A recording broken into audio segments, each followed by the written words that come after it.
walk down and flush them out. We don't play it with the cuz, Welcome to the baby. Hearts of Men podcast, a journey into the depths of men's hearts where courage meets vulnerability and wisdom embraces integrity. In a world that often measures a man by his outer achievements, this podcast dares to explore what truly defines a man of character.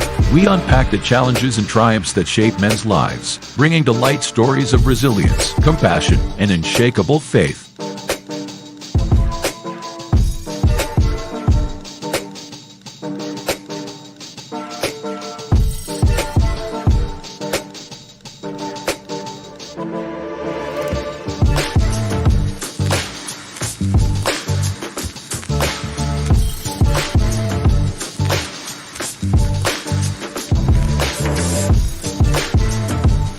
We believe that the heart of a man is a treasure trove of untold stories, powerful lessons, and profound wisdom. Through authentic dialogues and insightful discussions, we aim to unlock these treasures, one story at a time.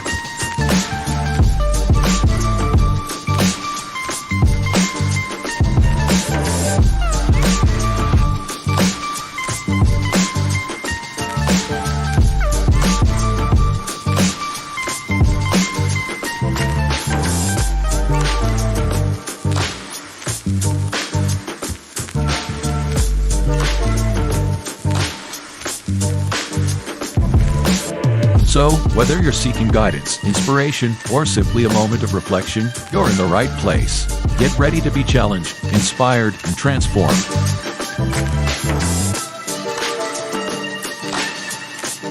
And now, to guide you through this journey of discovery, please welcome your host, a visionary leader and a true catalyst for change, Dwayne Dwyer, but we affectionately know him as the Mindset Coach. I am not Dwayne Dwyer. I am the Uncle Junior. However, welcome to another episode of the Hearts of Men podcast. I will be hosting tonight. Coach threw me in the fire. Now, I already knew I was going to do it, but good evening and welcome everybody to tonight's show. Happy Friday, all of those greetings and good things like that. With that being said, gentlemen, how is everybody doing this Friday evening? Man, I'm doing good. I can't complain, but I won't complain because too much good going on at the same time. That's true. You on this side of the dirt, ain't you? Hey man, I'm good, man. I'm just glad to be here. And if I had a job, I'd be singing. Was it Johnny Kemp? Just Got Paid Friday. Yeah, night? I'm good. Hey, we're gonna get into it tonight. We're gonna thank everybody in the chat. I know I can't do it as well as Coach does, so I'm gonna hand it over to him for a couple of minutes to kind of greet everybody in the chat and welcome everybody to the show. And then we're gonna go ahead and get started with tonight's topic. All right, I'm gonna be short. As always, it's great to see everybody, and again, we appreciate you guys, and we appreciate you guys being here with us, because you could be any place else, but you elect to share your Friday nights with us, and we do not take that lightly. That said, on this platform, we like to acknowledge everybody by name. So, Crystal Everett, Michelle Ray, Nick D, what up, B? Bernadette Simmons, good to see you. The Journey, welcome. Miss Nadella, I'm not gonna do the middle name. Miss Jordan, good to see you. Welcome to the show. Lisa Keys, good to see you. Let me see. And I think Miss Shanithia Burns, good to see you. And if anybody else out there, if you're just watching, by all means, like I said, get in the chat. Adrian Artist, good to see you and welcome. Get in the chats. Just say hello so we can acknowledge you by name, because we want to appreciate you now while we can actually do so. So that being said, I'm done. Passing back over to my brother, the Uncle Junior himself.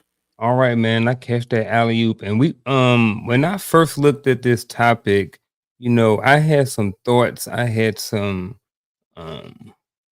thoughts initially. I was like, man, what are we really going to talk about? Because when we look at that word masculinity, it has a lot of different viewpoints behind it, and you hear a lot of different things about it. So before we get into the topic, gentlemen, when you first looked at this topic, what was your initial thought?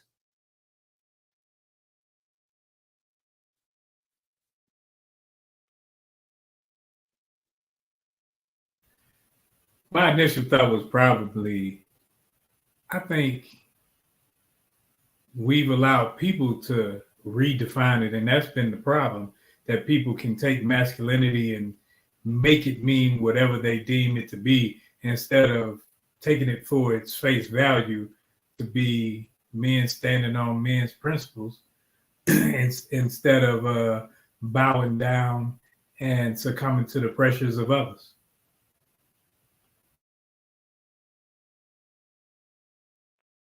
Oh man. I'm not gonna lie. When I looked at it, it was a tough one. Because maybe because of the way I read it. But it is in its most simplistic form. I would like to say something as simple as just men being men. You know, but I feel like that's also a lot to unpack because that can be taken however you view men, right? Uh, but I look at it like Roland said, men being men, but taking care of business in the home. So to me, that's masculinity. Uh, Okay, doing what you got to. got you. My initial thoughts when I looked at it, I Hmm. had Bernie Mac in my head. Uh-oh, trouble. Yeah, Um, yeah. and I say that jokingly, but it's serious as well, because generally when we start talking about masculinity, there's a lot of pushback instead of like listening to hear and understand. There's a lot of contradictions that takes place when you start talking about things like masculinity, manhood, whatever that looks like. Some people feel like what we're saying is that womanhood and femininity doesn't matter, and that's far from the truth. So that was my initial thoughts, and of course, y'all know me, I love tough conversations, so I welcome it. Yeah. Before I head over to the dialogue or the initial talking point, I wanted to what was I going to say? Oh, say the disclaimer, right? So at the end of the day, we got four men up here and we have our own opinions, right? We are the subject matter expert of our own opinions. Coach didn't tell me what to say. Roland didn't tell me what to say. Gaddy ain't telling Coach what to say or anything like that, right? These are our own opinions, our own views, our own perspectives. And again, we are the subject matter expert of our opinion. Whether you agree or not agree. That is okay. And you can have your opinion too. That's why we have the chat. So feel free to chime in, like the show, share the show, make a comment in the show, ask a question in the show, and we will get to it. Like Coach said, he will and we will derail a whole conversation to get to your question. So at the end of the day, we are here for you. We're having this conversation. We're here for us, but we also here for you guys too. So we want you to be part of the conversation and join us this Friday evening, and let's get into it.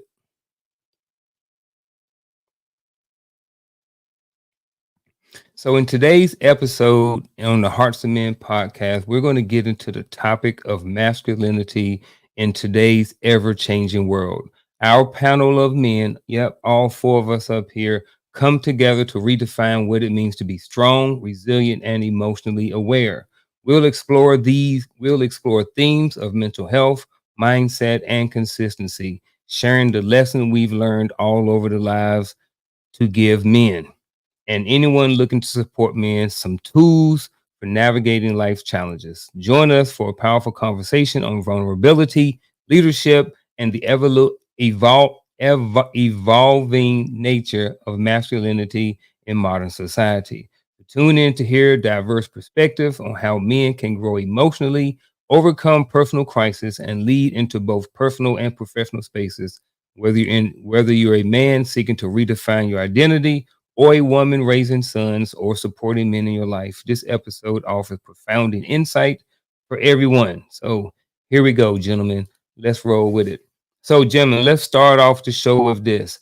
How do you define masculinity in today's world? And what I mean by that is, list some possible traits or behaviors that you associate with being masculine. So again, how do you define masculinity in today's world?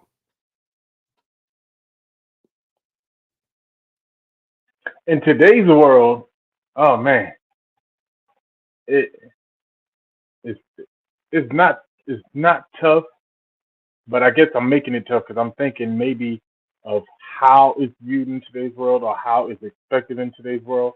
But I'm gonna take the angle of what it should actually look like in today's world with all of what's going on. And I would say being able to keep yourself together, uh, stray away from distractions that take us away from the main thing, and that's God, family, and I'm gonna hit a trigger word for Coach and self care, right? And and I we had that conversation, so we know what that means for real now. But but being able to stand on your square and not be swayed, because there's many things that are trying to redefine masculinity. There's many things out there that's trying to redefine manhood, and I think we have to learn how to put blinders on and live for what we stand on and go after what we're going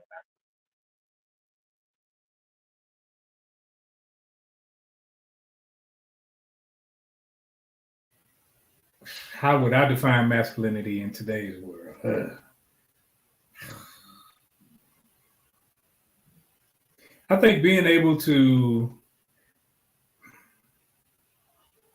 stand as a man, because masculinity, we're talking about men. And so be able to honestly stand on your 2 feet and have the courage to stand up for what's right and not have to bow down because society says different. Society wants to play other games, but to know that you are a leader, you're able to fall and get back up. And some of these things, feminine can, women can do also. But when we're talking about masculinity in today's time, I think it's being able to know who you are, know whose you are, and find some sense of purpose in your, not just your identity, but your identity in Him, so that you can lead your family, so that you can lead. Because I think masculinity is a leading trait.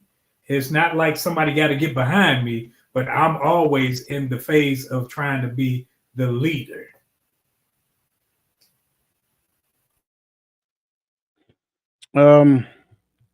I like the perspectives, and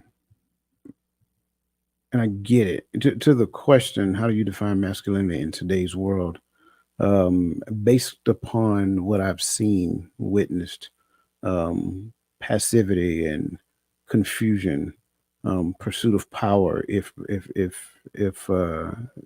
I can go that route, dependency, um, kind of like childhood like behavior. Of course, that's not everybody, right? But that is a lot of what I've seen. But to these gentlemen' point, it's almost it should be to the point where we understand who our creator is, who created us, who established us, and then from there stewarding that in which he instilled within us.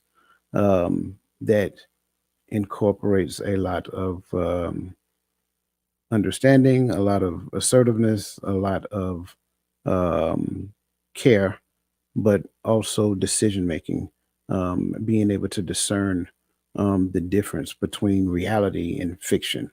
So all of those things incorporate that. So yeah, that's kind of like my thoughts. All right, I don't know if I'm agreeing or disagreeing with anything that anybody said. I kind of look at masculinity as something that has never really changed, but maybe more so evolved. So, and I don't think that masculinity changed. I think that maybe certain people become less masculine in certain areas. So I think masculinity is still, it is what it is. And for me, and how I define it, is all those old school traditional things plus. So men, being masculine, being, just being handy, and I'm talking about people who physically can do these things. I'm not talking about someone who may have a disability or someone who just can't do certain things, or maybe for whatever reason just don't. I'm just speaking on general terms, and and then again, this is my personal opinion. So all of those things, like being handy, knowing how to do things, knowing how to think logically, having some sort of skills or something like that when it comes to being able to manage money, all the things like Roland said, being a leader, like all of these different things like that is what I think masculinity is. And I think all of those old things with some of the new things, like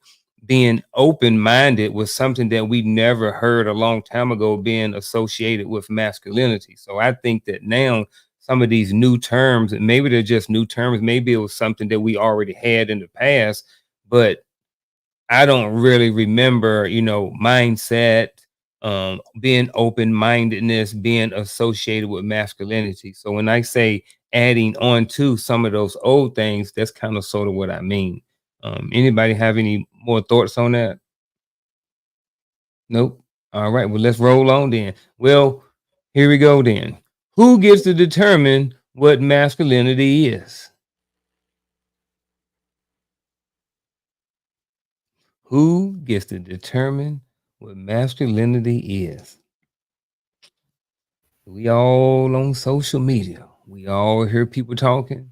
We hear men talking about what masculinity is. We hear 22-year-old dudes talking about what masculinity is. We hear 40 and 50-year-old dudes talking about masculinity. We hear women talking about what masculinity is. So what do y'all think? Who gets to determine what masculinity is? I think the easy answer would be men get to determine what masculinity is, but I will go for, because I'm looking at this in more of a community standpoint. So I would say it would be those elders in the community that actually show forth good characteristics of a man, as far as community, family, spiritually. Uh, so I don't believe that we can, those of us who are my age still figuring life out, that think we got it all together. We don't really get to determine anything. You know, So you talking we about might, the elders in the family? but I'm talking specific. Well, I would say in the family, yes, but not elders in the sense of those who are older, because we got some uncles that are 80 and still fools, right? But those who show That's those, where I was going. yeah, that's why I said that show forth that good character, right? That showing forth that character of a family man, of a community man, you know, of a leader, spiritual leader, and teacher to the young. Those are the guys who get to determine it because they're teaching the younger generation. They're instructing us, so we ought to be picking it up from those guys. And if you those guys, then you do. I don't think we should be picking it up from those guys. I think those guys picked it up from somebody else, and somebody else picked it up from somebody else. I think for me, when I look at masculinity, when I look at the role of a man and the role of a father, all that comes from the scripture. The scripture tells me how to act as a man, how to move as a man, how to treat a woman, and how to treat my children and be in community. That's what it does for me. So when I listen to somebody in the community that seems masculine to me, he may be he may have some traits, but it may go off one way or the other. But if I'm following him, I'm not following it. So I think that can lead to where you're following multiple people and not necessarily following the book. Agreed, 100%. The creator decides what masculinity is like. He created me, right? Wouldn't it make sense that I take instructions from him and not, Big Mama, or, even my daddy? Like I said, maybe in some cases he just did not understand it. So there are certain things that are taught at a young age, should be taught at a young age. Some people had that opportunity, some people did not. But at the end of the day, for those who did not, should those be without if they did not have a male figure in the house? So those principles that are found within the scriptures should be the defining factor of what masculinity should look like in all aspects of life. If we, go that route. Now, if that's not your cup of tea, I get it. So now you're subject to learning from an older male or whatever the case may be. And then hopefully within the scope of that, you find a way to put it together in the way that works best for you. Yeah. Nothing. I'm not adding to anything. What I'm saying, well, my response to this question is, in a sense, myself or me, but not me at the same time. So taking principles from maybe the Bible, maybe reading, podcasts, information from grandpa, information from the Unk Brigade. You know what I mean? I think spending time around people, living life, learning from other people that you're around, other men. I think that, we can learn a little bit from a lot of people. And, over time and spending a bunch spending time with a bunch of different types of people from all over the world, all over the country, like, us being in the military and stuff like that, it just gave us an opportunity to just break bread and just expose ourselves to a bunch of different people, a bunch of different men to see what masculinity looked like. And we saw, it grow. We saw, when we were 20, we had an opinion or a vision of what we thought masculinity looked like. When we were teenagers, we had a certain perception. When we was in our 30s, we had a certain perception. Now that we're in our 40s and stuff, and we have a different vision or perception of what it looks like to be masculine. So I think that it's evolving. I think that you can always rely on principles, written principles that have been tested over time and time and time. I think you can't get away from that. I also think that with that, in combination with learning things in a natural world from all of the different contexts of different people, I think is can help people kind of determine what masculinity is. So any pushback or No, I wouldn't push back on that at all. I would just add to what you just described was synthesizing, right? You take those principles, you read them, you meditate on them, you process those principles, whether it be from the Bible or whatever doctrine that you follow, and then learning how to practice them in real time by putting them to practice and then learning from the information that comes in response from the environment. That's all synthesis. So you're absolutely correct. So I don't think it's void of what was said. I think it's in conjunction with what is actually being said. But here's the rub. The rub is that we're living in a world right now to where it's not about love, the true authentic nature of love. It's more so about the over sensualization, of a thing, right? We make everything sensory. And just like that, we move at the speed of like, not light, but like, Like, as opposed to moving at the speed of honor and obedience. So what that means, with that being said, if my dad is too strict on me, then I will go deal with a man or talk to a man that talks the way that I like for him to talk or speaks to me in such a way that I like for him to speak. Well, probably part of that is that, that sternness is probably what you needed based upon your behavior at that particular point in time. But because we get to decide now where we're going to go and who we're going to be around and who we're going to surround ourselves with, we have a society that runs from correction. How can you run from correction and live a life based upon principles at the same time? yeah. Coach, I love where you went, because we may have the scripture, the Bible as our guide, but there are people who may adhere to the Muslim faith and they go by different verses. They go by the surahs and the ayahs, and they have a discipline to their doctrine, which teaches them how to treat one another and treat other people as well. So in being masculine, it takes a discipline, because without discipline, masculinity becomes toxic. Well, not the masculinity, but the male becomes toxic. So then, since people see the male now they think, oh, that's toxic masculinity. No, it's just an immature, undisciplined male acting out because he has no source of doctrine to adhere to. Yeah, I get that. Hey, bring up the next question. Hey, thanks. First of all, thanks Verlene for the question.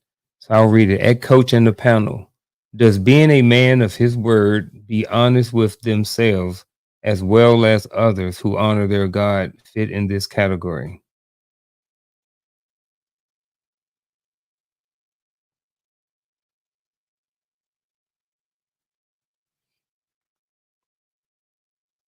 I'll read it again. Does being a man of his word, being honest with themselves as well as others who honor their God, fit into this category? Are we talking the category of being a man? A category of Yeah, that's what I think. I had to read it again, but I think she's given characteristics and asking, is that a part of what masculinity should look like? And for me, a man, a man of his words, right? One who's honest with others, yes, and honor their honor their God. I would say yes, yes, and right, because all of these traits do matter when it comes to looking at the whole characteristics of a man. My father told me, if you got nothing else, a man got two things. That's his name and his word. You know, so and then granted, I know that that's something my father said that but at the end of the day, if I can't stand on my word, then then what do I have, right? No one can trust me, or no one will listen to me, I no longer have value to my family or to my community. Um, we already know we're honoring the Most High, ranked on my on in my sheet, right? Uh, and that's honest with others. Honesty sometimes take a lot of courage, you know, depending on the situation. So I say yes. I think that would be something that those are attributes or characteristics of a person, not just a man. Yeah, a person's. Because if you're a woman and you saying I am a true woman of the Most High and everything, and you lying and you're cheating and you're backbiting and so I think those are characteristics not specific to just a man, not specific to just masculinity. I'm a yes, Roland is absolutely correct. I think not I think, but specifically yes at the same time. These are traits and characteristics of a masculine man. I think that a masculine man is a man who is going to be a man of his word. I think he's going to be honest with himself, and I think that he's going to be honest with others. And I think that he will honor his God, however he chooses to, whatever his spiritual life in the end looks like. So, yes, to what Roland said, it applies to everybody. It's applicable to everybody as well. I agree. When I see the word man, I think of both male and female. Mm-hmm. Man, woman. Yes, absolutely. Every person with the title of man in their name should be a man or woman of their word. They should be honest with themselves as well as others. So, yes. Boom. I like it. Moving on, folks. What role does emotional intelligence play in masculinity? Remember, just, I mean, y'all don't have to agree with me, but what I said earlier, I honestly think that, what masculinity looks like as far as our vision and as far as our perspective of it look different as we age and as we started coming through the ranks as older, wiser, middle-aged men. So what are y'all thoughts? I think emotional intelligence is it's a learning phase. I think this is something that initially growing up, it's a discipline that you have to continue to build upon, because if you aren't emotionally intelligent, you can't necessarily think logically about things. You always going off of how you feel or what happened, and then you respond instead of think. So I think that emotional intelligence, when it comes to masculinity, it plays a vital role. Like today, I was late picking up my grandson. Now he's he just came out of being a toddler, and he's in school. So he was the last one to get picked up. When I picked him up, he was bawling, crying like somebody just stole his cat or something. And my job ain't to sit up here and just console him. Oh, baby, this, that, and other, this, because I have to teach him that when things happen, you cannot respond emotionally simply because something happens that you don't like. I got to talk to him in a calm manner. I don't browbeat him or anything like that, but I got to instill in him that life will happen. You can't always respond this way. It's okay to cry. That's fine. But you have to learn how to deal with those things so that it doesn't take you over the edge, because when it takes you over the edge, now your responses become emotional acts and not responsible thoughts to say, hey, maybe I'm just going to sit here and wait for a minute because this will happen. Because when you're in your emotions, you're not necessarily thinking logically, you're more thinking radically.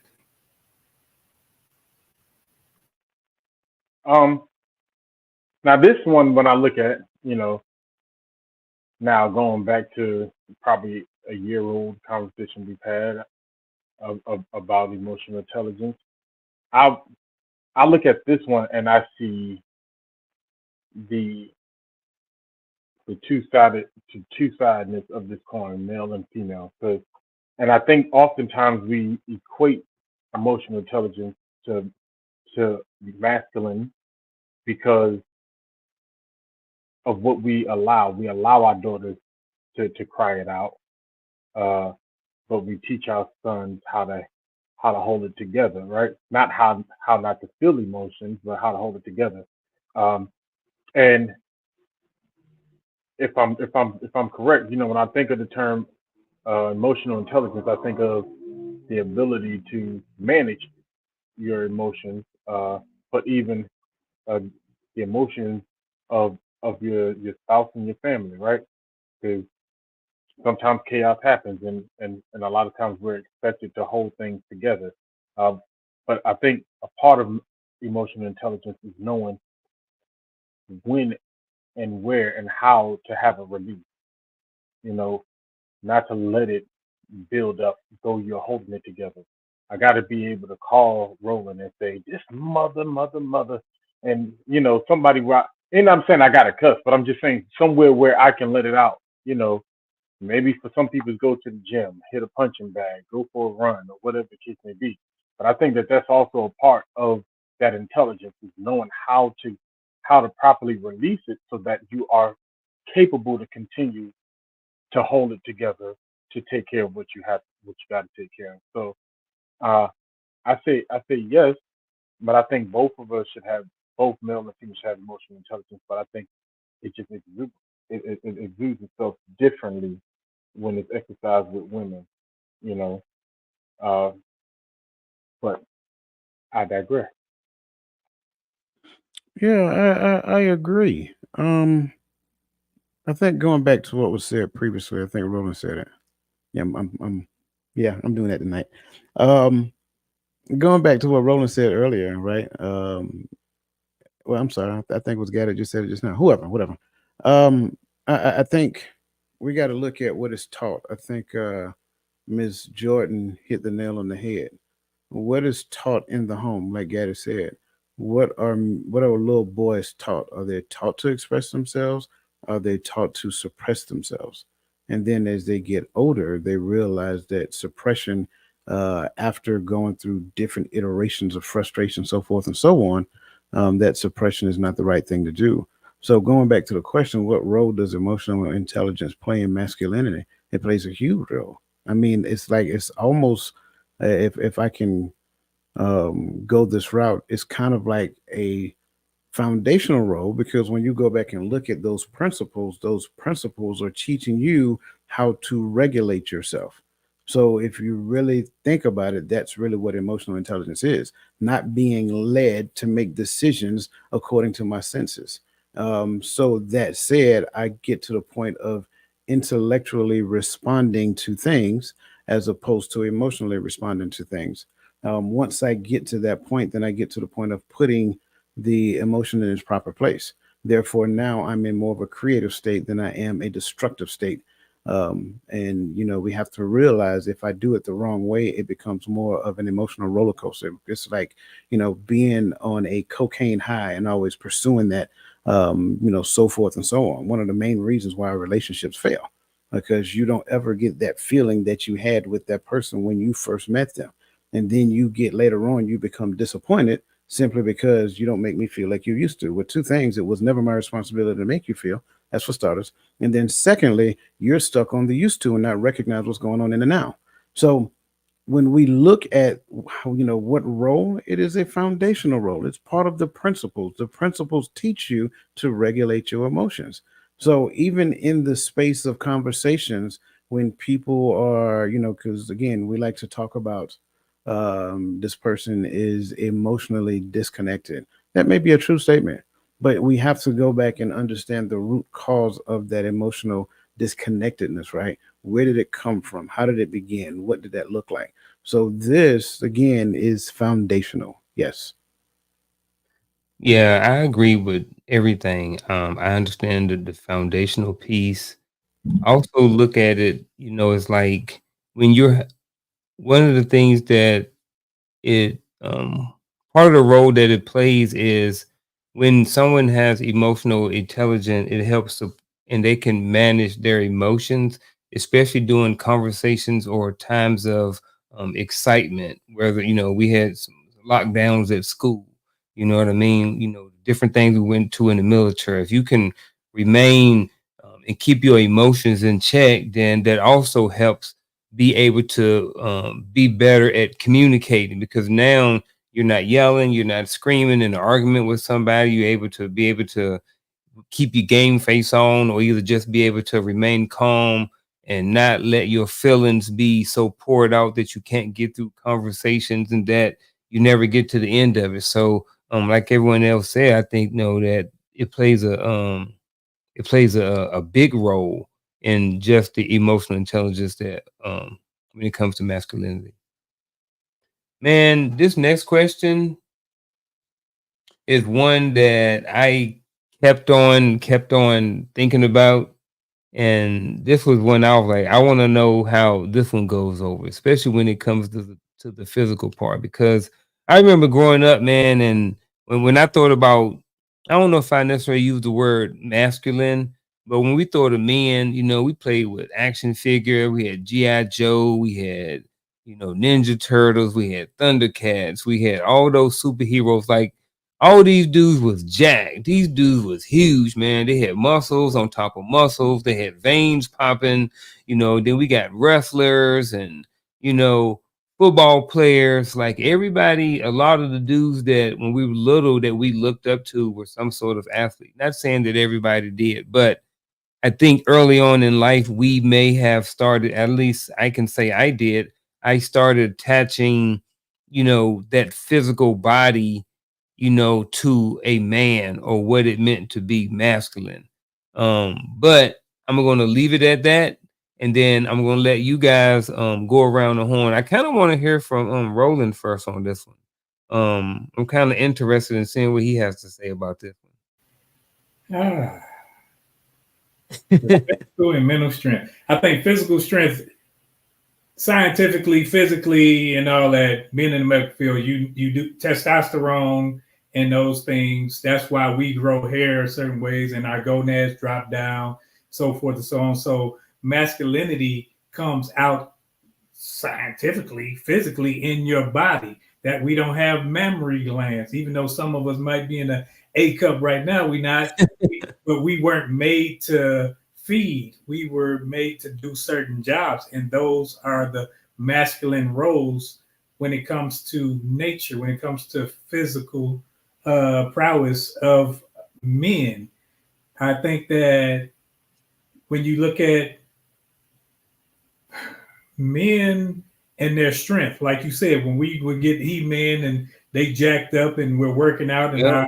our muscle density is, you know, more for the purpose out for our purpose.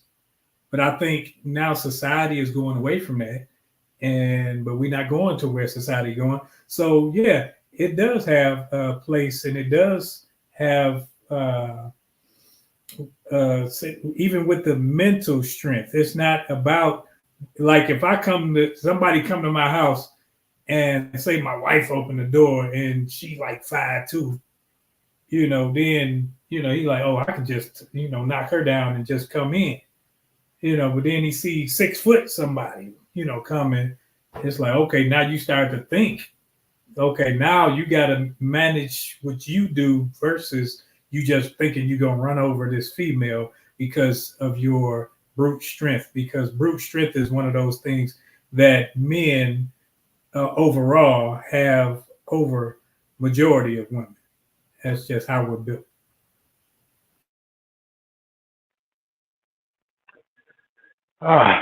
So I agree with everything Rose said, because you can't argue with the science of testosterone, right? But I think it's it's how you use it. So I would say yes to both, right? Because I could be a big punk, big, fast, and scared to defend my family, right? When needed to. Somebody breaking my house, I'm the first one under the bed. But I'm I'm lifting all the weights in the gym, right? Um, so I think there's a sense of mental toughness or courage, I guess I would say, that comes with it, right? And I say it like that because not that as if women can't have courage and be courageous, but if a woman hides behind a man when an intruder come in, it doesn't take away from her femininity, right? But if a man does the same, it does. So I think there's a level of it that do fit. Like, okay, you physically fit, not necessarily you big, but you fit. You you take care of your body, your activity level is up. But you have also learned the mind of how to control it and how to use it when necessary. Because I can't be big swole to my kids. I'm gentle with my daughters. Even when I play fight with my son, I'm gentle. I have to learn how to harness it. Uh, because some people can get so uh, loaded up on testosterone that they don't know how to control it, right? And and I know some people say roid rage, but I know some people that's big that say they don't take stuff that don't know how to control it. That every second they got to show their strength. They turn doors off the hinges, and so there is a mental aspect to it. So yes, uh, get your strength up, get your physical activity up, take care of your body. Because to me, that's a part of being available, right? Hence the name. Uh, but to me, that's a part of your availability to your family. But how do I control it and how do I use it when it's necessary? And knowing when it's necessary. I see what you did. I saw how you plugged yourself. That was a good one. Yeah, he did that, didn't He did. he? I'm a I'm go sorry. ahead. No, no, you're first. Yeah. All right. So I'm going to say yes to both, but I want to add some context behind it. I think the physical part is there, but I don't think it necessarily has to be. I think that, kind of sort of like what I was saying earlier, part, depend on where you are in your life. I don't expect a 95-year-old man to have the same physical strength. I don't think his masculinity is necessarily determined by whether or not he can lift a certain amount at 95 years old, or whether or not he can run a certain speed. So, but I think that it can sort of determine a pecking order, maybe, maybe not, when it comes to a level of what you think masculinity is when it comes to the physical part of it. And I don't know if that even made any sense, but it did in my head. So I rode with it. The other part is I definitely think that mental strength has something to do with masculinity. I don't think that you can have a masculine man without a certain level of mental strength. I think that, like I was keep saying about going through the ranks and getting older, I think that it's okay to still be masculine, even though you may not know everything. You kind of like masculine in training. You know what I mean? When you're young and you're 17 and you're 18, you're coming into thing, and you kind of think you're all masculine, like you're all male. You're 160 pounds, you're 6'2", you're freaking, or maybe 180 at 6'2", you're freaking chiseled. You got muscle on muscle. You can run, you can do all these things, and testosterone levels are high, you got a whole bunch of girls, and it's like when you're that age, you kind of seem like you're masculine. But when you 50, it ain't, it's not necessarily the same thing. So that's why I let Coach go last so he could kind of clean me up a little bit. See what No, I man, did? I like what you was doing just now. I think a lot of times we put too much emphasis on one thing and then not so much on the other. Um, and I can't say that men alone do it. I think this is a thing. When I look at this question, physical and mental strength cannot be separated. They're interconnected, right? That's where I will start at. When it comes down to mental strength, do I have the ability to understand, read those principles, to understand those principles, and regardless of what happens in my life, hold fast to those principles? That's where I will first start off, which puts me in the mindset of resiliency at this point, right? So now, if we're talking about the resiliency when it comes down to situations that happen in life, so forth and so on, me staying fixed on those principles as opposed to how I feel about what's actually happening to me. Then, when we look at the physical strength, sure, a man is, I mean, just it's a natural thing. Their bodies mature in a different manner for a particular reason, right? It's a God given thing. It is something that He instills. I didn't make my shoulders broad. I didn't make these feet size 11 or whatever that looks like. It's something that was gifted to me. So I don't necessarily have the right to go around bragging about it.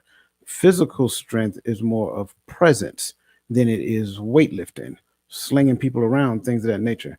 Should I be able to defend my family? Absolutely. I got some tools to help me to be able to do that. I know when to use them. I know how to use them. And I know how to do the things afterwards as well. So it's more of a presence thing. It's more of you being present. So for the boy child or the girl child, right? So they can see what femininity looks like with masculinity. That's really what this whole physical thing is all about. The issue that we all know and have talked about in nauseum is that the fact that most kids, a lot of kids, are being raised with one and without the other. So you see a lot of this one, but you don't see a lot of this one. And so now we're surprised that we live in a world to where this is being highlighted, promoted, and uplifted, and this is like, yeah, okay, whatever. That's fine. That's fine. So the physical strength is more so of presence, right? What does it feel like to a child when their father walks in a room? What does it feel like to a child when their mother walks in a room? It's a different feeling. It's a different thing for them in whole. They respond to it differently because of what's inside of them. And you guys know, when the kids was young, you come on like daddy, daddy, daddy, daddy, daddy. You know what I'm saying? Like, boy, get off me! I gotta go right in, get out this uniform and all kind of stuff like that. But be real, that feels good as a father. So that's kind of like that's what I'm talking about. That physical strength is more of presence. You go to your daddy for certain things as opposed to going to your mama. If you want something, if you want somebody to give you something, you're probably gonna go to mama 9 times out of 10 because daddy probably gonna say no. And kids learn that at an early age.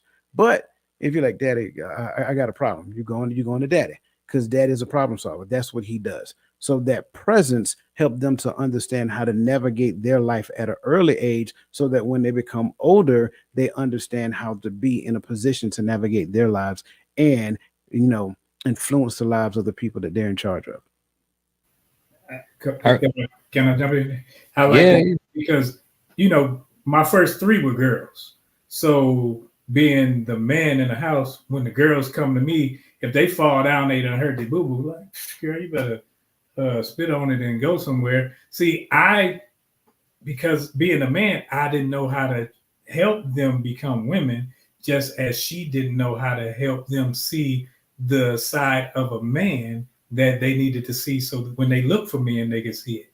So I think when we look at this whole physical thing, when I was young, like you said, you young and you tall and you strong, you trying to do things. Then you run up on them older men and they say, boy, you're going to break your back. You keep doing it like that. So because they have the sense enough to say, you don't have to use your brute strength for this.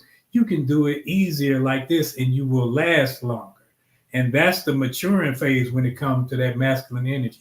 So it's not that when you get older, you put away, just go sit on the porch or anything like that. No, you have the sense to know, like any of us at these ages, we can walk outside, we can see when something is about to go down.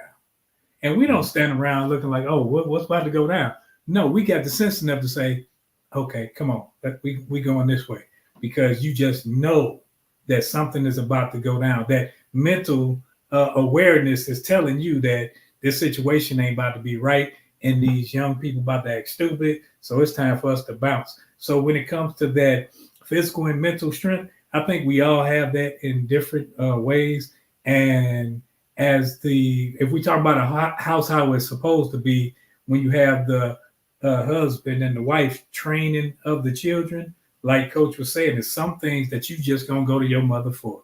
When you just need, hey, I just need that encouraging word, that hug, you going to mama. She gonna kiss you on the forehead and go. Yeah, but the father gonna tell you how to move as a man. That's why when it comes to certain things, as mama can show him how to do certain things, but there's certain things she need to say, go ask your daddy. Your daddy need to handle this. Because if I handle it, you're gonna be walking around here like EJ Johnson. No, but yeah, I'm wrong with that. But yeah, so you handle your end, I handle my end. We're gonna leave it at that. All right. One thing I want to talk about is I remember I often hear a lot of people talking about when they have been in relationships in particular that they will become vulnerable about something and then they will tell their significant other, mainly men, since we're talking about masculinity right now. They would tell their significant other, their wife or their girlfriend or something like that.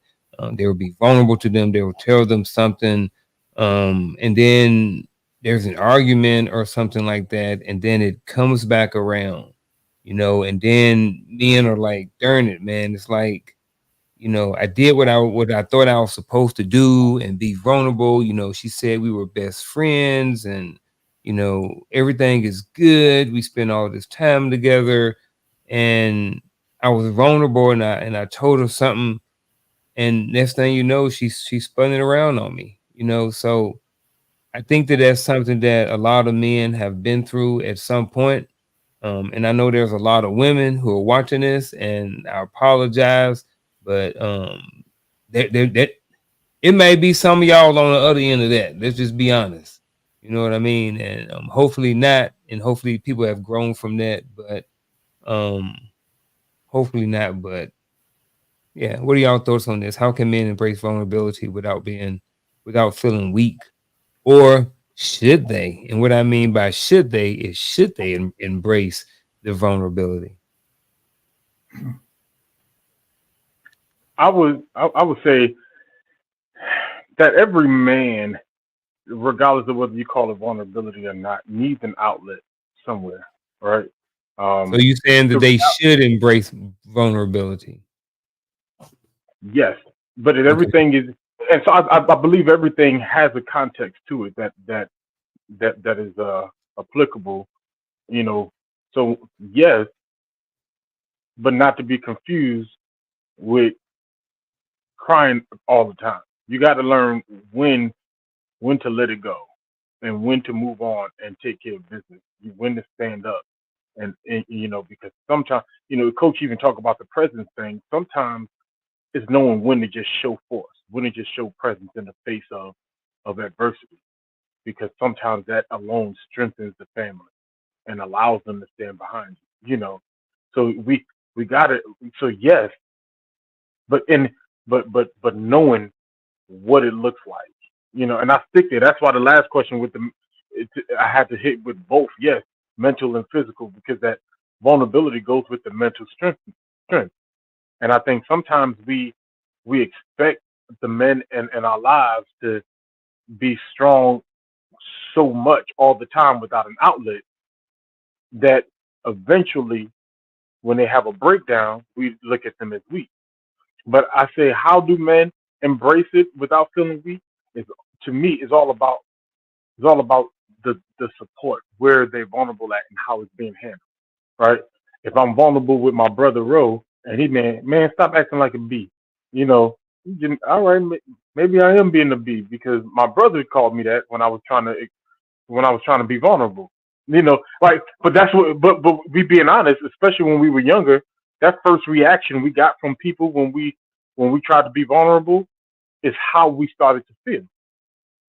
So that initial reaction when I express myself is going to be how I not feel weak. It's how you handle it. And I think that's the harder question, really, is how should it be handled? And I'm not asking, but I'm just saying. I think that's a conversation that I've personally never heard.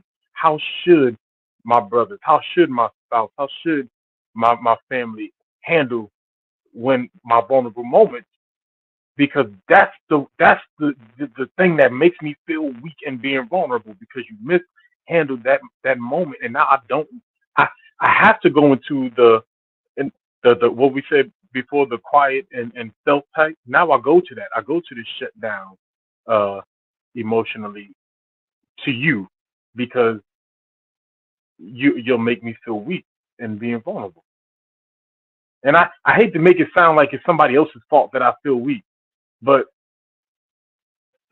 if if if I can't express myself to you without being treated or called on my name, then I feel in order for me to maintain my respect in in this situation, I just have to hold it all in.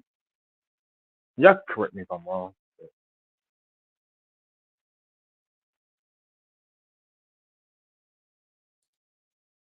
Who's next?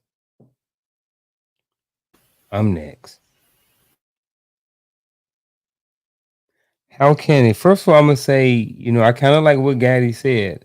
I think that men should embrace vulnerability, and but it was something he said that was key is who to who. The who is very important. Who you choose to be vulnerable to, I think is what makes or break this question right here. So, because you can have someone that you may feel comfortable or feel vulnerable talking to, but they may not be the right person, because they may be the same person who's going around telling all your business behind your back. You know what I mean? Or that may be the same person who's wishing bad things against you behind your back. So I think that as we grow and as we develop into more mature people, that we at some point seek out people who we can be vulnerable with. And the thing about when you have like a wolf pack or a team or whatever like that, you can figure out who's good at what, right? So I may be able to talk to Roland about relationship stuff, right? And I might be able to talk to Gaddy about like, look, man, my money jacked right now, bro. Like me and him may be able to talk through some financial stuff, and I may be able to be more vulnerable with him when it comes to my finances, and I may be able to be more vulnerable about my job or my employment, about something's going on at work or something like that with coach, so I think that having the right person to be vulnerable with is very important if you are going to embrace vulnerability. And vulnerability can look different than other people. It's not always just spilling your guts about everything and just telling everybody all your business either. Sometimes it's just about feeling comfortable and being who you are in your own skin around certain people, because everybody, believe it or not, is not even comfortable in their own skin walking around every single day. So that's my 2 cents. Now I want to hear what you other gentlemen have to say about this topic.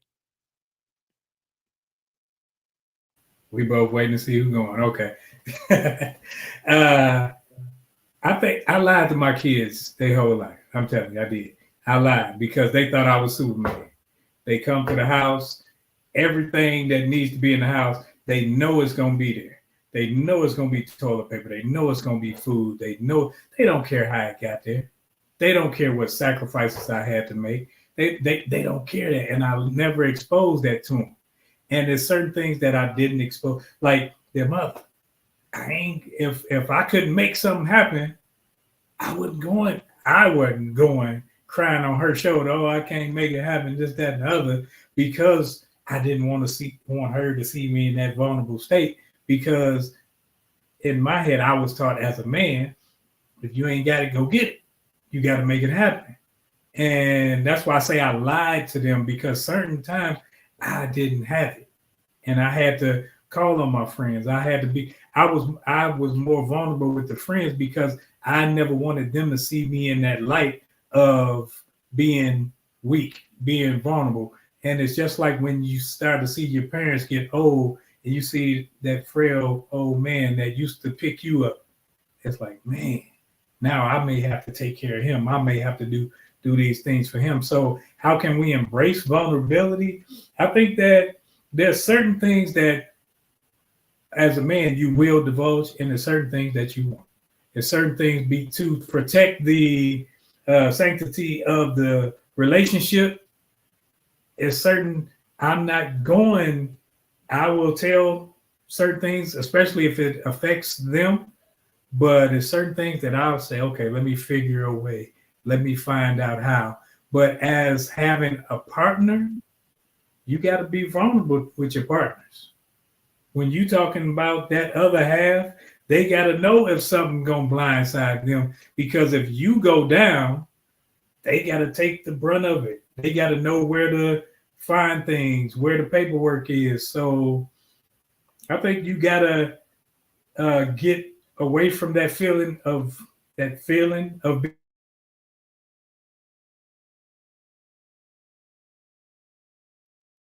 Is it me or did the gremlin get him? Did he get me? Okay. Am I Yeah, back? he got. All right, there you go. Am I here? You good now? Okay. Yeah, I think we got that feeling of being weak. Realize that that's a feeling, and you got to get beyond that and realize that if you have a partner, y'all in it together. Now, I'm not telling everything. I got friends for that, but it's certain things that can hurt the whole. I gotta let her know.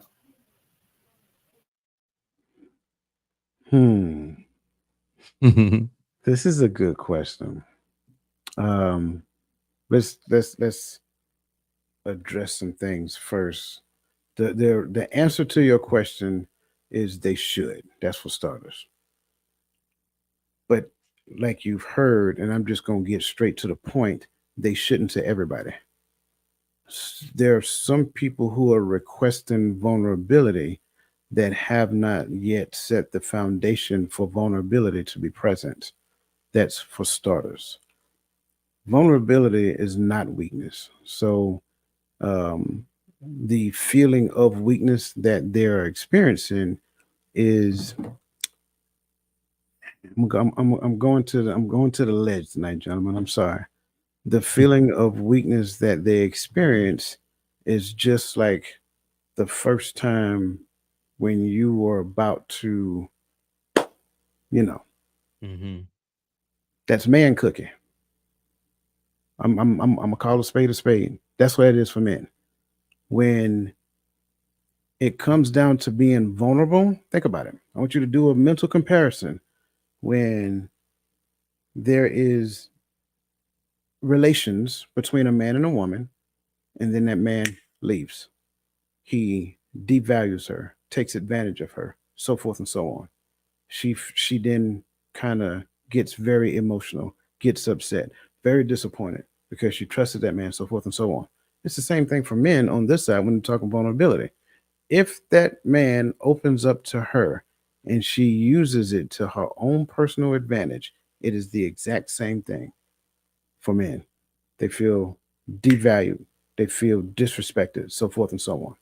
So when you start talking about embracing vulnerability for men, that's a whole nother ball of wax. And I think sometimes what needs to be understood is that you have to show that you are worthy for a man to be vulnerable. Now I got it. Somebody just said, oh, excuse me, I need to be like just listen. I'm going someplace with it. Because if you have not shown that man that that man can trust, that he can give you the deepest, darkest secrets of his heart, he can share with you what has been placed on his heart for what the Most High calls him to do. And he can take that thing and say, hey, I want you to help me carry this. Help me carry this water. Then you're not there. Stop asking for vulnerability if you ain't trying to be part of the mission. That's the thing that we need to understand. So too many times, and this is for understanding for both. Too many times, because no one ever told a young boy about vulnerability, what it is. And they may not have ever seen it. They have never seen it in action. Well, think about it when we was growing up. Who taught you about the bird and the bees? Nobody, because most people were embarrassed. Same thing with vulnerability. Papa ain't tell you about vulnerability because I'm a man. You see what I'm saying? It's the same thing. So when men understand that, oh, it's cherished. It's held in close proximity because you have to show that number one, you are good ground for him to invest in. And what we like to talk about is this. That's most men don't care about that. You want the money, and I'm just this isn't everybody. You want the money, but he can see that coming a mile away. So what has happened over the years is that he used that to his advantage. He ain't caring about that 20, 40, 50, 60, $100. Take that, go about your business. You good. He ain't being vulnerable with you though. So if you really want to know that he is connected, see how vulnerable he is with you. Again, don't blame him for not being vulnerable. Take a good hard look in the mirror and say, have I presented myself to such a degree that he sees that this is good ground? This is safety in action, waiting for him, desiring to be that person to help him along his journey. Because a lot of times, I'm just going to be honest with you, some people we're connected with, you haven't shown yourself to be equipped to help that person carry that water. That may not be him. You're trying to attach yourself to him, but you ain't doing nothing to show him that you're willing to carry the water. You're just being present. What are we talking about? You want that man to be vulnerable? He's just gonna be present too. Yep, I get it, man. Lisa Key's question. She said, where's it at? Oh, I am hearing old mindset and behavior will cause you to not embrace vulnerability because of shame. So again, I am hearing the old mindset and behavior will cause you not to embrace vulnerability because of shame. My thoughts on this is that it's kind of like being burned, like kind of coach kind of said a lot of it. It's kind of like being burned, like, you know, not necessarily my own mindset, but that person's, if their mindset is still the same, or if they haven't changed that behavior that caused them to, negatively affect the trust and my vulnerability to be vulnerable around that person, then I'm more likely to not want to behave in a certain way in the future. Now I'm just like, I was burned. I told you this. It was very personal. It was a very vulnerable moment for me, and I told you, and then you brought it up and used it against me. Like, yes, that behavior will cause you to not embrace vulnerability down the road. Or, like Coach was saying, and some of us saying, we'll go somewhere else and be vulnerable somewhere else where someone has proven that we can be vulnerable with. I think with that vulnerability, sometimes, especially men that were raised, like I was raised in a house full of women, and you learn that women will embrace that vulnerability so that they can switch around on you. So when you grow up, you start living off of women. So you find you somebody with a Section 8 house, you living in her house. And now she tends to use that again. I put you out and I will do this. And so those things become weapons for her attack. So now you say, okay, you rolling like that, I'm pulling back. I ain't telling you nothing. I'm not doing anything because everything I'm giving you, you're going to throw it back in my face. You're going to use it. You say you want the truth, but you can't necessarily handle the truth. Why? Because now as I start to grow from this, I'm no longer using emotionalism in it, but you are. You still, every time something ticks you off, you going right back to that. So where I was vulnerable with you, now all you're doing is pulling the scab off every time something happens. So it teaches the man how to communicate or miscommunicate with you. Oh, my bad, Coach. No, you go ahead. Because I had read a comment when she said I was speaking. That was for who was speaking during that time, and I believe she wrote that comment when I was speaking. So I'm saying what. So yes, I do think that old school mentality, right, of not showing emotion can cause you to feel shame with vulnerability, right? But that's I don't think that was more so what I was speaking towards. I was talking, and it's kind of like the brothers kind of cleaned up a little bit. Everybody's statement kind of cleaned up with what I was saying. It's more about how we project the reciprocation of what we say, right? It do I and a lot of times men read a lot of actions that women do when we're in a relationship, when we're dating, or when we're talking. But that's because I need to know what my limits are. You know, we think women are the only ones trying to see if they're safe. Oh, can he provide for me? Or can he do this? Or can he, right? No, but men are also seeing, can I be open with her? Can I share with her? Can I do these things with her? Because I don't know too many men that would disagree, but one of our biggest fears are are being in a relationship where I am not willing or I'm not capable of opening up to my spouse, because then we're no longer partners. I can't share nothing with you, which means you can't really help me with anything that I'm doing or going through or where I'm going, because I can't share with you because of I do not see in you a person that can handle my vulnerability. Because I see how you react to certain things. I see how you react when I say certain things. I see how you react to another man sharing his feelings, or whatever that may be. But so I think we have to. I'm putting that back in context. So I do believe that old mindset of being afraid to show emotion can play a part.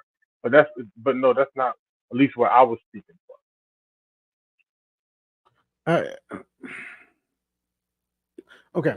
I'm gonna oversimplify it for a second, just to get to the point I'm making. You get a job. You first get that job, and you go to the job telling your supervisor and your supervisor, oh well, I got this and I got that and I got this and I got that. Right? I can do this, I can do that, I can do this and I can do that. But yet you do your job, right? The things that you're supposed to do. You do your job, but you're kind of like half doing it. You know, you're lazy, you're somewhat late, so forth and so on. Well, why would your supervisor want to promote you? Or you're just doing the bare minimum. Why would your supervisor want to promote you? So I hate to oversimplify it like that, but it's something similar to that. Now let's go to the other extreme. Look at a marriage, a failed marriage to be more specific. Okay. When a marriage fails, a lot of times and I get it, the woman is hurt, she's upset. She gave X amount of years of her life to said young man. so forth and so on. And all of that is true. But this man gave everything he had to her, gave her access to everything, even the pails of water that he was carrying. He was asking her to help him, but to some degree, she assumed that cooking, cleaning, blah blah blah, whatever the case may be, that's all she was needed to do. And I got it, modern day society, and both of y'all working. I get all that. And so I got to come home, cook. I got to come home, clean, do all this other great stuff. He's like, I got to come home and I got to, do the trash, do the cars, clean the, garage, make sure that the yard is cut, whatever that looks like. So it's like some version of shared responsibility, right? Whatever that looks like within a household. But the woman gets 100% sympathy. Not in all cases. I just want to make sure I'm saying that. Not in all cases. This one right here, it's like whatever he opened up and gave, it's gone. So it's like now he got to go back and put his hands on the plow like he did in the beginning, just to be able to recoup anything over time, with the understanding that nobody cares. So when we're asking for vulnerability, we really need to understand what we're talking about, what we're asking for. This is not some version of fairy tale hypersensitive emotions we're talking about. We're talking about the entirety of that person's being. Because ideally, when that person has a clear understanding of who they are, everything that they're doing from the source of their identity. So this is their version of how they see the Most High. So when they give it to you, that's what they're giving you. So when you take advantage of it, you abuse it, you toss it aside like it's some little rag doll. Now later on, you're like, oh well, why you ain't in a relationship? Why you? First of all, mind your business, because you don't know what you're asking. You're asking a question that you probably don't have the time or the patience to listen to. So a lot of times, what we need to do is go to work, do your job at the best of your ability, and let the supervisor recognize the potential in you, instead of you trying to talk your potential and show your accolades. Yeah, and you guys own it. I'm looking at the next question. I'm thinking about balance.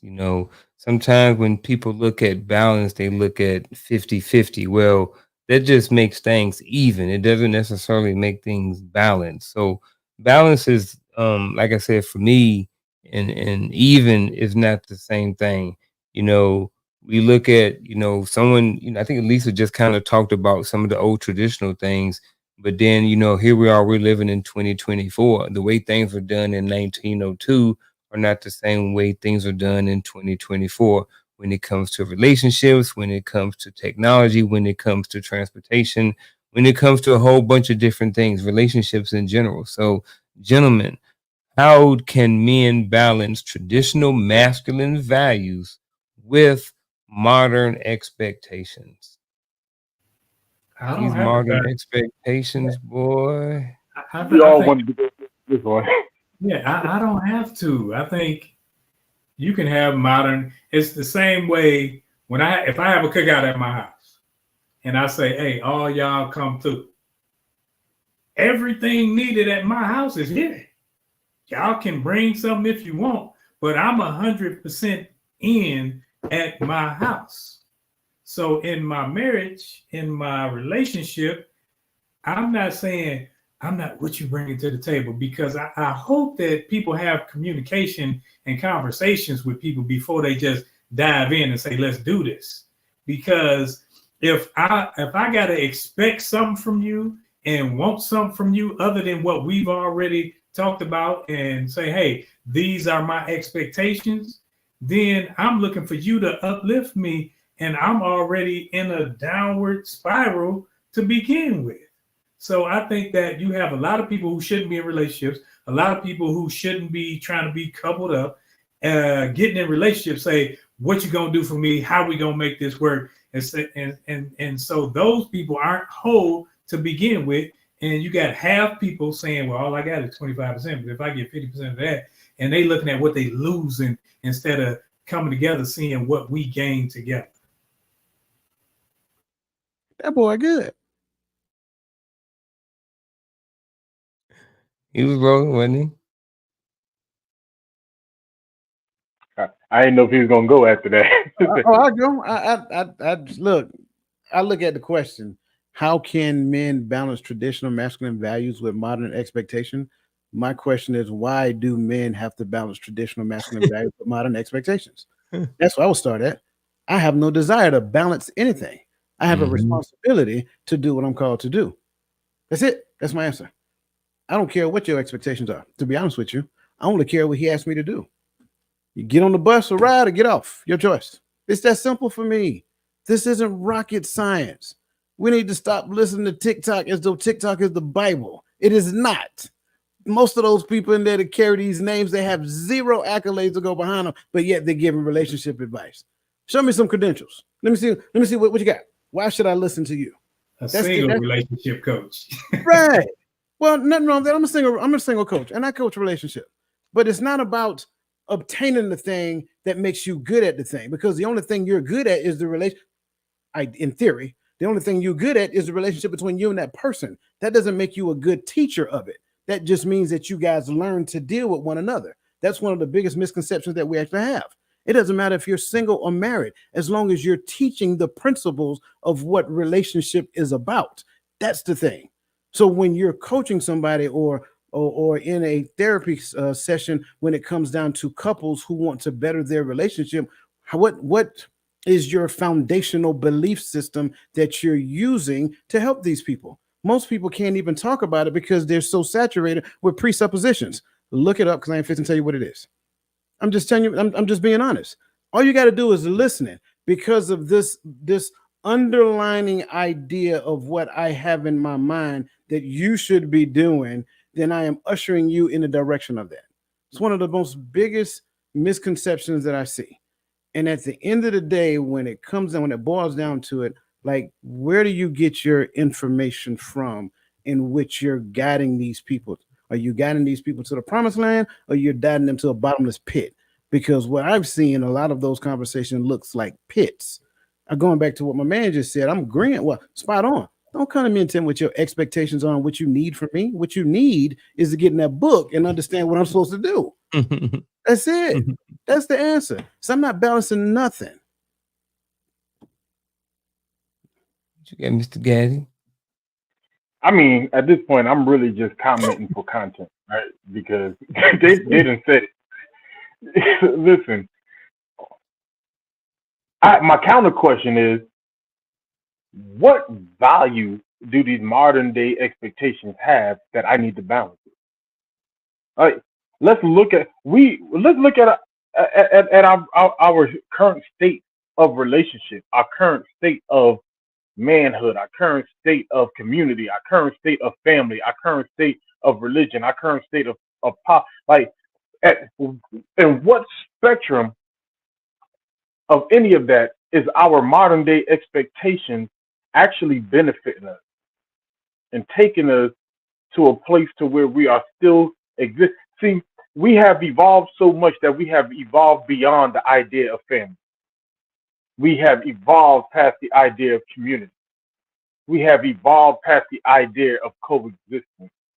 We so individualized that we cannot exist in the same space with another person because everything has to be my way.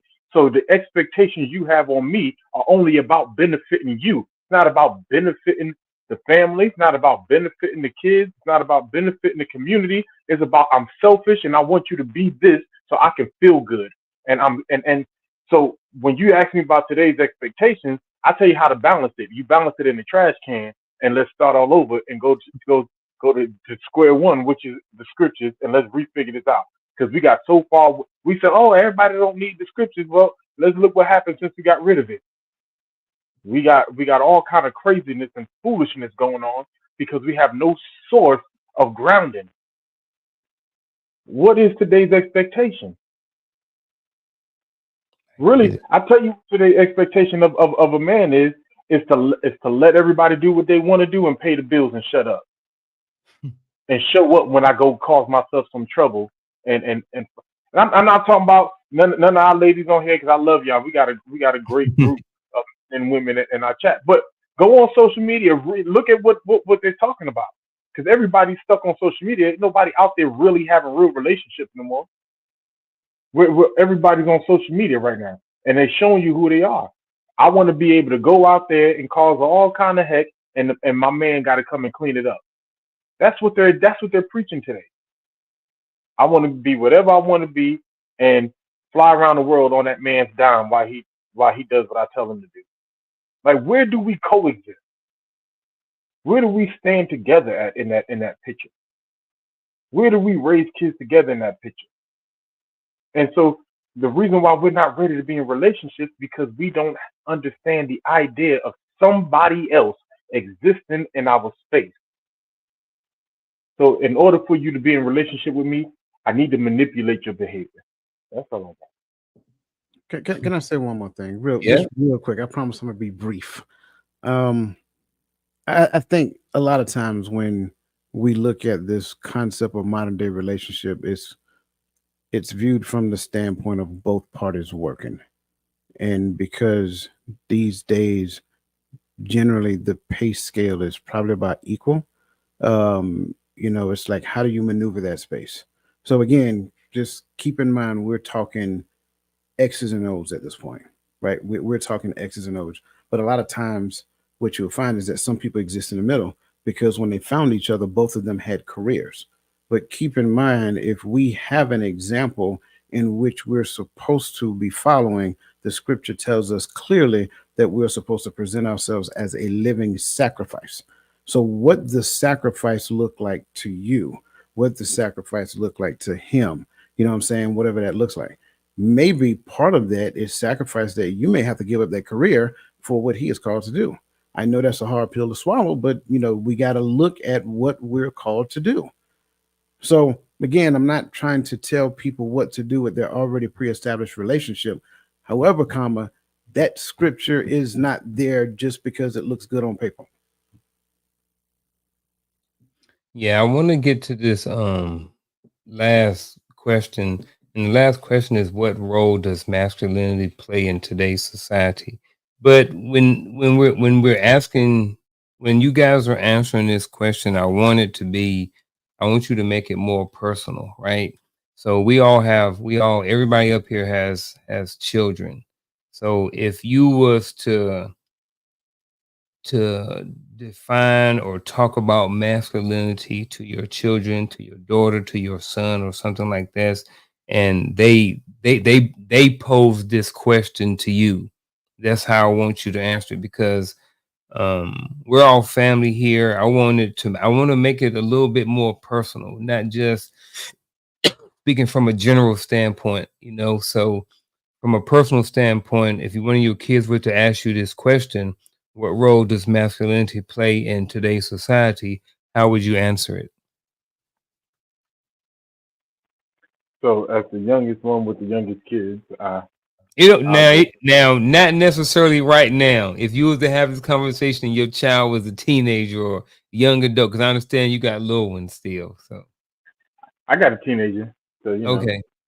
he only been a teenager for about 2-3 weeks now, but he's a teenager.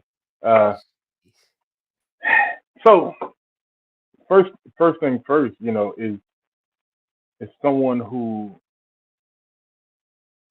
loves his God, or love the Most High, right? The Most High, in tune enough with Him that he's able to hear from the Spirit and receive the vision for his calling and his family, and one who seeks out the proper guidance to carry forth this vision, uh, and capable to lead his family in doing so, while understanding that advice and mentorship is not a lack of it does not exude a lack of leadership ability.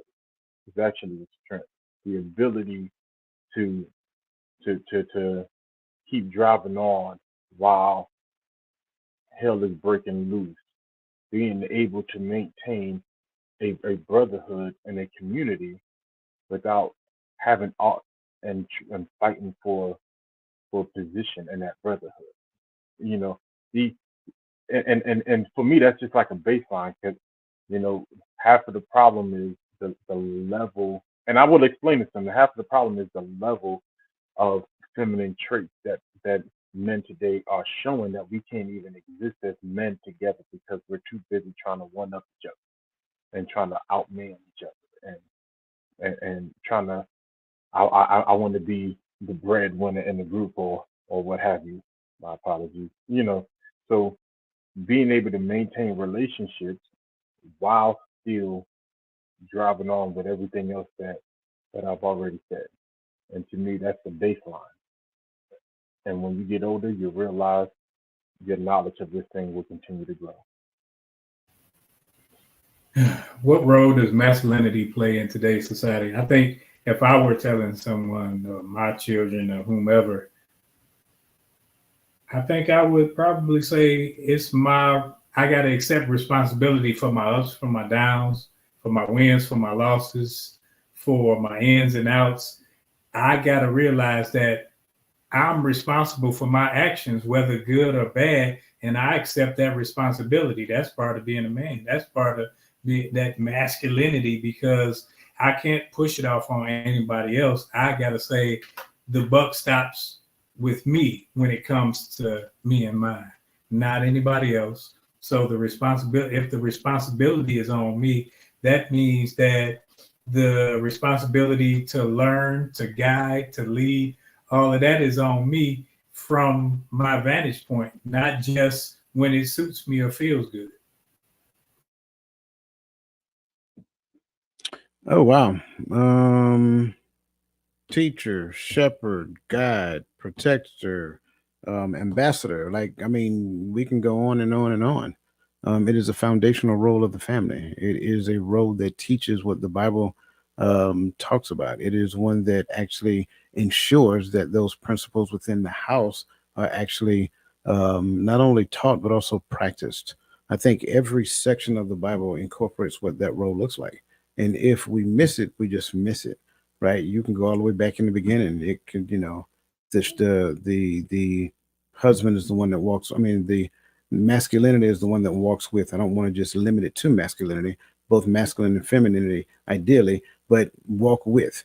He also becomes the teacher of what the law is within the household. He also becomes somewhat in some capacity the king of the household. He actually becomes the judge of what happens within that household. Like all of that, like Roland said, is his responsibility. If something goes wrong, he is the one that's supposed to go to the father and actually repent for everybody in the household. So it is a huge role. And I know we got to keep it short, so I'm just going to end it right there. Hey, um, here's mine. I got three sons. If one of them or any of them came to me and was like, "Dad, what role does masculinity play in today's society?" I'd be like, "Look, brother, it's sit down, and let's start booking a bunch of conversations. Look at some podcasts and kind of sort of let him know that it's going to look different now and that it's going to evolve over time. I think that certain things are going to stay the same, but I will have him kind of do some research about what masculinity is. I would have them, look at certain things on social media and not necessarily try to figure it out itself, but just to learn and just kind of see what different versions of masculinity and how it's been used in society is, in addition to everything that you guys have already said. Um, well, like Coach always says, it's that bittersweet moment where we got to start wrapping up the show. If you haven't already, hit the like button, share it with somebody, all those different things like that. We're gonna end the show with the final thoughts, and there we go, Gad. He's still in there.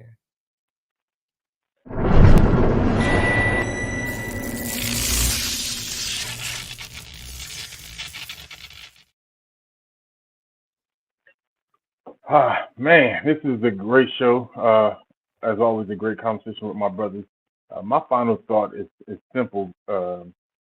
It's two men and two women, right, at the same time, because men, we do need to actually understand what true masculinity is, primarily from what the word of the Most High says. Right, that is the final judge. If Yah said it, that settles it. Right. And so having that foundation in your life and only building on that solid foundation, which is the word of the Most High, uh, we have to learn how to walk in our true calling of masculinity and what that looks like for our family to be better, right? And then when I to the women, how does that apply? Because it's a lot of women saying I can't be feminine because uh, men can't be masculine, but we also I also want to ask, or add that when that man finds that true masculinity through the Word of God, and he begins to grow in that and begins to try to lead his family through that, it is important that you also learn how to allow it to exist. That's why I think the imbalance is, and I know that it's hard because of the way our community is, and the absence of male role models showing this in the home. But we have to be able to allow women to be feminine and men to be men, so that we can both protect each other in the right way. And that's all. I love this conversation, and I'm gonna have to go and express some masculine energy when I leave out of here. But I think when it comes to masculine energy, we don't have to redefine it. We just have to be it. We have to, uh, whatever you adhere to, the discipline of it teaches you to be in your masculine energy and being a strong man and all these things. Because my job is not to see how the women should be more feminine and all these things. My job is to be and exude my manhood, my masculinity, and walk in that. And I learned that through the scriptures. I learned that by uh, having those that are around me knowing their roles, knowing who they are, and those that can help teach me, help guide me, as well as help check me when I'm not walking in that. And if we aren't walking in our manhood, then I might as well put on the dress and go and play with some dolls or something like that. But when it comes to this thing, this walk is not about your dress. It's not about your walk. It's about your discipline to the things that he has told me to do. And when I can do that and, and continue to learn and grow, then I'm walking in my masculine energy. I'm not worried about somebody else redefining me because I'm not taking my guidance from them. I'm taking it from him, which will lead me to, I guess, prune some people out of my life and prune some situations and things out of my life so that I continue to grow and be the man that he has called me to be. Oh man, this is very good. Um, I remember when I was growing up, probably like some of you, when I would get in trouble, before my parent disciplined me, they would say, "This is going to hurt me just as much as it's going to hurt you." I didn't believe that. I'm just going to be completely transparent. I knew wasn't going to hurt them as much as it hurt me. That was my thoughts. But that's kind of like what this conversation was tonight. I know it wasn't a comfortable conversation, and I think I speak for these gentlemen by saying that it probably wasn't a comfortable conversation for them to have and put out there. It's a shame to say that this is where we are, where we have to approach difficult conversations of this magnitude in order to get a different version of the story out, a different perspective out, based upon some sound doctrine as opposed to based upon how I feel, based upon what my ego looks like. There has to be a point where we come together, meet in the middle, and have conversation about what the scripture looks like. And if we're not doing that, if we're not clearly defining what masculinity looks like from this perspective, and what femininity looks like from this perspective, and how it comes together to form that perfect circle, that union, to where I like to call what we see in the yin and the yin, the yin and the yang, right? If I could, it wouldn't come out. I'm sorry. Um, if we're not if we're not coming together and talking about that to such a degree that we're honoring and serving him, then the only thing that we're doing is we're two imperfectly people coming together in an imperfect situation, creating an imperfect relationship, expecting perfection to correct it for us. And that will never work because he never instructed you to do it that way. When you don't do it his way, we should not expect his word to work for us, his blessing to work for us in our favor. So, what we have done over the years is that we have done some things because of our own decisions, because of our own feelings and emotions and things of that nature. And then we run to him and say, fix it. And that is highly illogical. That's why I gave the scenario about the work environment. It doesn't make sense for you to go to work and halfway do a job and expect to be rewarded. And so now, in an environment where everybody gets a trophy, we have to understand what we are teaching and what we are conditioning people to do. That's why conversations like this is important. And for those who are able to listen, we greatly thank you because I think it's important to do so. And on the other hand, we welcome the other side of the conversation, and I'm speaking for my brothers on the panel, we will be in the chats. We will be just as receptive as you were to this conversation because it's important, because it's necessary, and that, my friends, is how you heal a culture. I heard that. Tonight's topic, redefining masculinity. Like the other final thoughts, all great perspectives. When we're talking about building strong men, I've mentioned before I have three sons. The way that I parented the first one was different than the second one and the third one. What masculinity looked like to me and them and what I portrayed and what I kind of taught them was a little different with all of them. So in a sense, um and as things are evolving, it's almost like you have one version of masculinity, and then you get more information. And now that perspective may shift or it may adjust a little bit, even if it's just a micro adjustment. And then you get another piece of information. I got a bunch of different pieces of information tonight that's going to, in a sense, maybe redefine or maybe just alter or help evolve my interpretation of what I think masculinity is. I think it is important for both sides to have an understanding of what masculinity is for men and women. So, as for men, if that's the path that they choose to go down, they will understand the benefits that come from being in your masculinity just as a man, when it comes to, having a certain level of discipline, having a certain level of the other things that we talked about on the show. And then the same thing can go for women too. Is, when you're looking for a husband or a spouse or a mate or something like that, what I mean? And you're a feminine woman or whatever type of woman you are, and you're looking for a quality masculine man, now you may have some sort of idea of what that may look like. So that's my final thought for the night. Gentlemen, about time to roll out. I don't have all of the notes. I do know that I would like to thank everybody on the chat, all the different platforms. I see Instagram, X, YouTube, LinkedIn, Facebook, all of the above. So we really appreciate everybody coming out here. Appreciate y'all staying with us for a little bit longer. Please come back next week. Um, Same time, 8 o'clock p.m. And also next Tuesday, Coach's Corner. Coach Roland, Gaddy, y'all plug anything else y'all got real quick before we roll out. Nope. Well, Roland, if I may, I want to kind of put this out. So next Friday isn't a normal show. Next Friday is a collaborative show. So it's going to be the hearts of men and the hearts of women at the same time on the panel.